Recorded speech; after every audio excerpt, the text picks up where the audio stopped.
On that, recently the Indian Consulate of New York held its own virtual Black History Month celebration titled Shared Values, Shared Aspirations. The event highlighted similarities between the struggle of freedom fighters MLK and Mahatma Gandhi and the alliance between Black and Indian communities. Here is a story which also saw Brooklyn Borough President Eric Adams.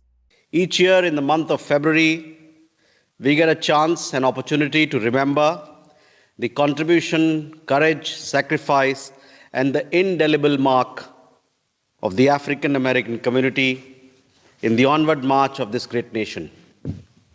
It is a time to rejoice in the achievements of the past, even as we resolve to not let those ideas which pull us down to engulf our society yet again. It is a time to rejoice and cherish our democratic values, values of equality, values of dignity, and ideas that help us overcome the artificial divides in our society. Black History Month is a time to recognize and celebrate the important role of Black individuals in American history. But we also need to acknowledge there is still work to be done in the movement towards racial equality. The struggle for equality is not one that is exclusive to Blacks in the United States. In fact, our friends in India are well familiar. Mahatma Gandhi and Dr. Martin Luther King Jr. are two of history's greatest social justice advocates. They are held in the highest regard by our nations because of the values and principles on which they stood, especially that basic human rights should be a birthright of all and not just a privileged few. We take this time, this month, to reflect on the contributions that scores of African Americans have made to this country and to the world. The person who has influenced my life in terms of action more than anybody is Mahatma Gandhi.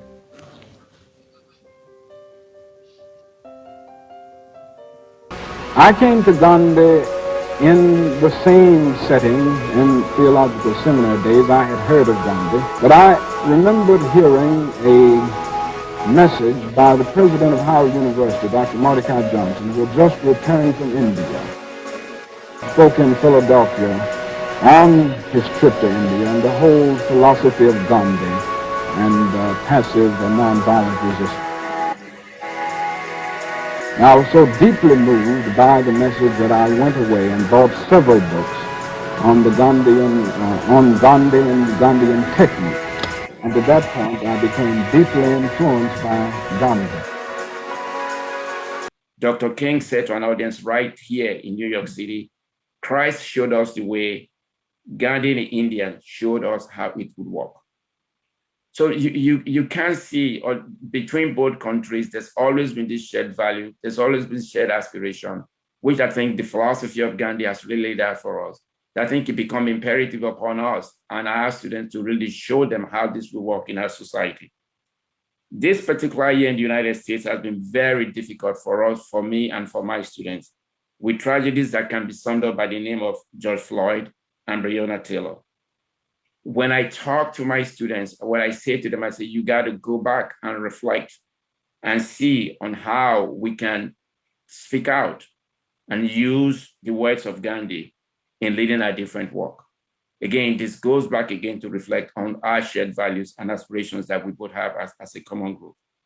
It is a great strength and courage to see all of the variants around them and wanting to use the lessons we can learn from Gandhi and the lessons we can learn from King in moving forward. At Bronx Community College, we practice a very prudent form of nonviolence and passive resistance, something that the men of colors have shown to us and we believe in using our education. In fact, all the major transformations for the better in American society in the last 100 years have come as a result of movements making the state make reforms. So the labor reforms of the 1930s came because of labor movements, which Franklin Roosevelt responded to. the civil rights legislation. It's a remarkable legislation in the 60s, came as a result of Martin Luther King's movements. And of course, Indian independence was won because of the popular mobilizations by Gandhi. So both of them shared a skepticism that the state would do any fundamental transformation for the good. I mean, it may make marginal changes on its own, but it wouldn't make major changes or fundamental changes unless movements made the state do it. We're starting to get the sense that, we're coming into our own, we're becoming adults in this world, and that it is our turn, it is our time to start making change, to start fighting, to start doing what we think is right as the world becomes ours and becomes our own. And I certainly have faith that in my generation, there's a much larger movement of people who are socially conscious, socially aware, and who really care about the issues that exist in this country, and that have seen and had the fortune of knowing history and understanding everything that comes before us, and seeing all the great people who have come before us and all the work that they've done, and understanding that we want to make sure that that job gets finished, that we want to build on that work and not let it go to waste, and that enough is enough, and that hopefully we can finally make the change that this nation has needed for so long.